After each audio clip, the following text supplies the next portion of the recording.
Come over here quick. Jackson just called me out of the blue and said he threw Mom out of the house. He wants me to deal with her now, I explained, feeling confused and surprised. What? That's awful. He really kicked Mom out. Come and see for yourself, Jackson urged. Oh, when I let her take Dad's memorial tablet.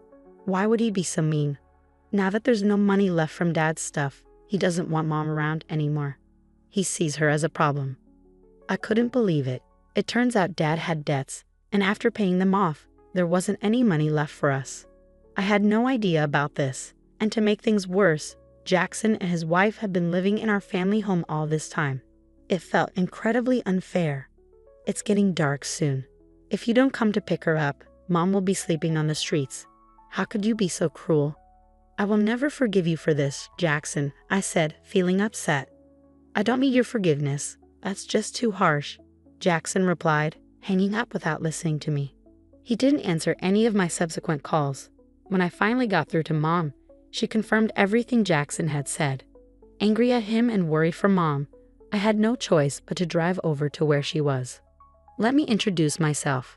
I'm Lily, I'm 27 years old, and I'm in a hurry. 3 years ago, I married Mason, who's also 27, and we've been living together since. At first, we lived with my parents in our family home, but 2 years ago, my brother Jackson and his wife suddenly moved in. They claimed the house was too crowded with us there, so we had to leave.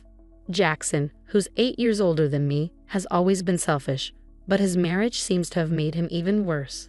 Our family home, where I grew up, is a big house with a lot of space and land.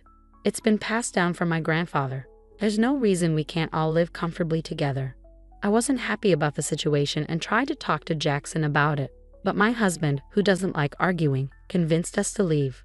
Around that time, my dad got sick with liver cirrhosis, and it was already pretty bad. I wanted to be there for him in his last days, but I couldn't.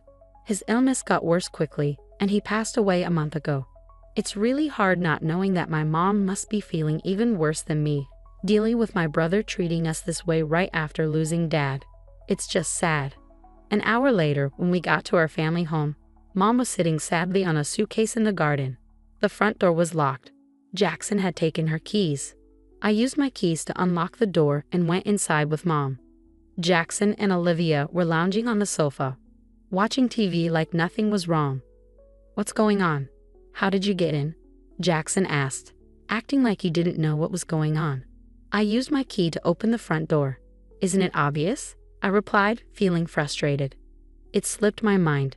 Leave your key, take the old lady, and go. This isn't funny. How can you be watching TV after kicking your own mother out of the house? Besides, if the house remained even after Dad's debts were paid off, Mom has a right to live here. I shot back, getting more and more angry at Jackson's attitude. I stood in front of the TV. Mom has a right to inherit this house. If you can't live with her, you should be the one to leave, Jackson, I said firmly. Shut up. This house is mine. Dad gave it to me when he was alive. Don't act smart without knowing anything, Jackson retorted defensively. What do you mean?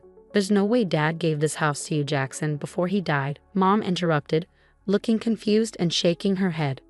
Seeing our confusion, Jackson smirked and stood up from the sofa, pulling out an envelope from a room in the back. Look at this. What's this? It's proof that I inherited this house, Jackson declared proudly. The envelope contained documents proving his inheritance, prepared by a legal writer, and his real estate ownership certificate. He explained that the property had been transferred to his name a month before Dad passed away. Mom and I were stunned as we examined the documents. Why would Dad do something like this? I sighed, gazing at his picture. Why would Dad hand over the house to Jackson without talking to Mom about it? Because I'm his favorite, obviously. I convinced him that Mom would get the house after he passed away, so he gave it to me while he was still alive, Jackson bragged. That can't be. I refused to believe it. Wake up and see the truth, Mom argued. No matter how many times we looked at the document, the property was indeed in Jackson's name. All this fuss over a house, my mom muttered in disbelief. Is there nothing else left for Mom? No other inheritance? Be grateful that the debts are paid off. This can't be happening.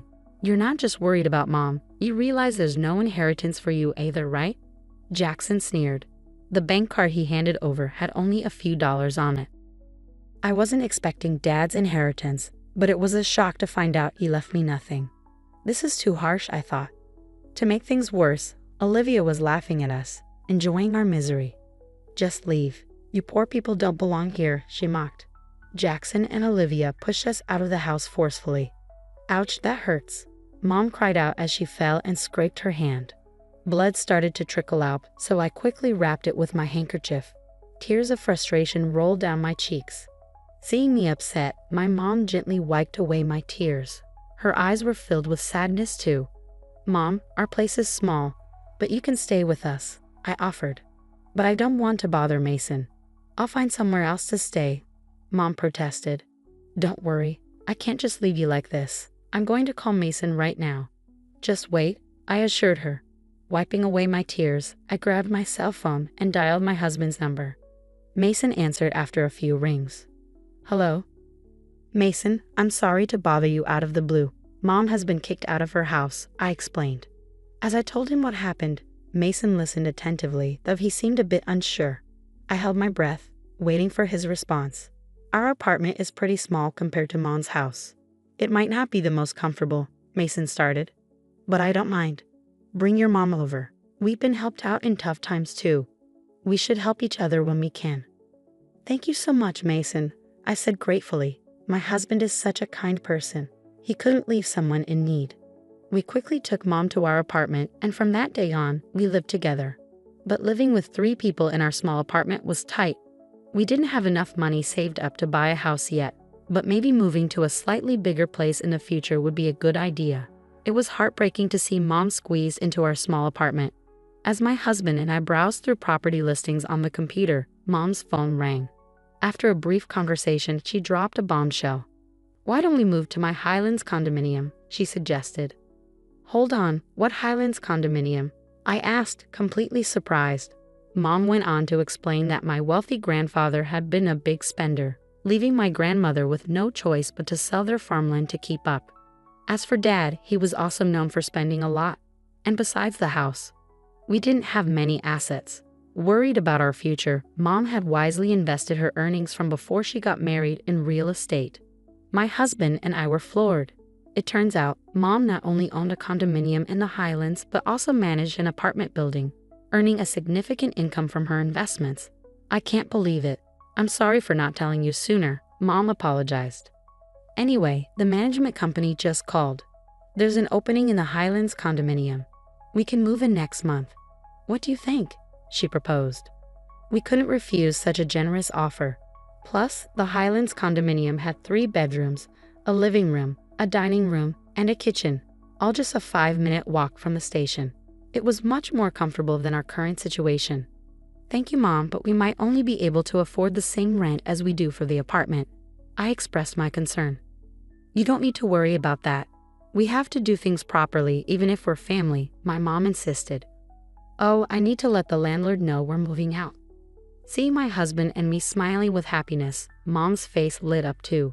Time flew by as we got ready to move into our new home at the Highlands condominium. Before we knew it, 2 months had passed since we settled in. As I was getting ready to go shopping, I was surprised to see the Jackson couple suddenly appear at the entrance of the condominium. Why are you, a poor person, living in the Highlands condominium? Did you come into some money or what? Olivia sneered. Of course not. The Highlands condominium has always belonged to my mom, I replied firmly. Both Jackson and Olivia were shocked. What? They exclaimed together, staring up at the tall building. I couldn't help but laugh at their confused and silly expressions. Jackson's face turned red with anger. That deceitful woman. I can't believe she kept this from us while pretending to be poor. My mom never said she was poor. You just assumed that, Jackson. Plus, she inherited a big house. What's wrong with that? I argued. That's not the point. Don't chap here. It's rude to the other people living here. And how did you know I was here? Jackson demanded. Jackson said that when he couldn't reach Mom, he tracked her down using her phone's location. Olivia explained. Why are you trying to contact Mom now after kicking her out? I bet something mean again, I accused. Regardless, if Mom is here, I want to see her. Let me in now, Jackson demanded. You must be kidding. If you hurt Mom again, I couldn't stand it. If you have something to say, Tell me, I insisted. But they kept pushing to see my mom without saying why. The Jackson couple seemed quite flustered. Weren't you two living comfortably in your big family house, just the two of you? I questioned. It's none of your business, Jackson snapped. Fine, if you don't want to tell me, that's okay. I have to go now. Bye, I said, trying to walk past them. But Jackson suddenly grabbed my arm tightly. Ouch, let me go, I protested. Just call Mom. Absolutely not. I'll call the police, I threatened. But Jackson just scoffed at me. There's no way the police would come for a simple family argument. Even if they did, there's no way you could sue me for just grabbing your arm. Feeling defeated, I stayed quiet. Fine, I'll tell my mom, but only if you tell me why you're here, I relented. The utility bills for that house are ridiculous. Just for the AC, the electric bill is $500. This is no joke, Olivia explained. Their old traditional style house had more than 8 rooms, so it was no surprise that utility costs were high. But even so, a $500 electricity bill seemed a little steep. It was a particularly hot summer, so they probably overused the AC. I thought you would have known that from the start. How would we have known? Mom used to pay the bills. Jackson scratched his head frantically as Olivia fumed. There's no way we would have known. Do you know the property tax for that house is $5,000 a year? Olivia exclaimed. What? I can't believe you didn't know. Why would an old house like that cost so much? How are we supposed to pay that? Jackson protested. Our house is old and has a large yard, so it's only natural that it would cost a lot to maintain, I pointed out. I also mentioned a reality to the Jacksons that they might not have realized. And apparently it costs more in taxes to give away property while you're alive than after you pass away, I added. Wait, is that true? Jackson asked, stunned. I didn't know before, but now I know. My mom told me all this, I said, watching as the Jacksons looked really surprised. Olivia got mad and blamed them, saying, it's your fault for not doing your homework. Then they started arguing right in front of me. Jackson said, we worked hard to get Dad to change the name on the house. And now this is too much. I can't believe Dad did something sneaky like this. He even said it would be better to give it to me than to Mom. That's not fair. I realized, feeling shocked by my dad's actions. Taking advantage of the situation, Jackson said something surprising. You can have the house. Let's trade it for this Highlands condominium. Confused, I responded. What are you saying? The house isn't mine. It belongs to Mom.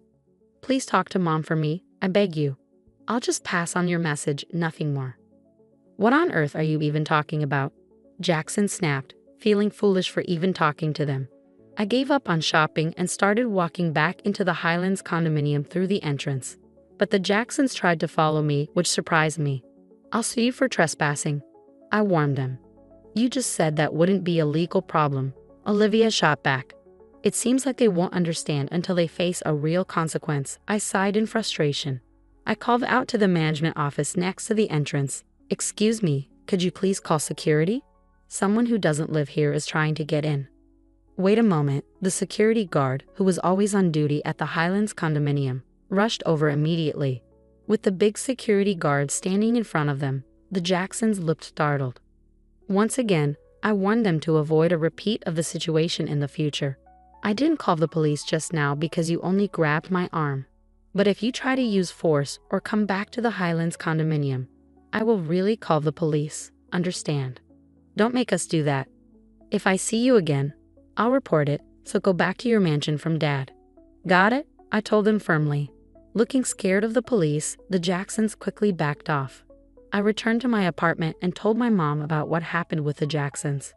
But why did Dad let Jackson inherit the house? I asked, feeling sad. My mom smiled. Dad must have had a reason when he let Jackson inherit the house. He didn't want to trouble-meter you, Lily. Even though Dad wasn't very interested in money, he cared a lot about me. Remember, he always said he loved you, Lily, so much, she added. Really? I was so happy to hear that my dad cared about me so much. When my mom heard about the house from Jackson, she muttered, is he going this far? Because she realized he had given Jackson a serious punishment, even though Jackson was always selfish. You knew how Dad felt, Mom? I asked, surprised. Of course, dear. We've been together for 38 years. I know what he's thinking without him saying a word. Besides, Jackson never took care of Dad when he was sick, my mom explained. I misunderstood, Dad. I feel terrible. I want to apologize, I admitted. Don't worry, Lily. Your feelings are reaching Dad in heaven. The ones who should worry are the Jacksons, who these days would buy a big, high-maintenance house like that. I bet they'll struggle to find a buyer, my mom said with a smirk. After a while, it became clear that my mom was right. The Jacksons couldn't handle the house on their own and put it up for sale but couldn't find anyone to buy it. They kept living there even a year later. Amidst all this, Olivia accidentally started a grease fire while cooking chicken in the house. It quickly burned down, and since they didn't have money for fire insurance, their life was going to get even tougher. Well, while I understand their problem, it's not my concern, I thought, feeling thankful for my life in the Highlands condominium. Living in the Highlands condominium was amazing, and I could only feel grateful to my mom. I've been paying her rent every month, but it seems she's been saving it to make sure we won't struggle in the future. Every day is peaceful and happy as I live with my wonderful mother and caring husband. Visiting my father's grave, I promised him that I would always repay my mother's kindness.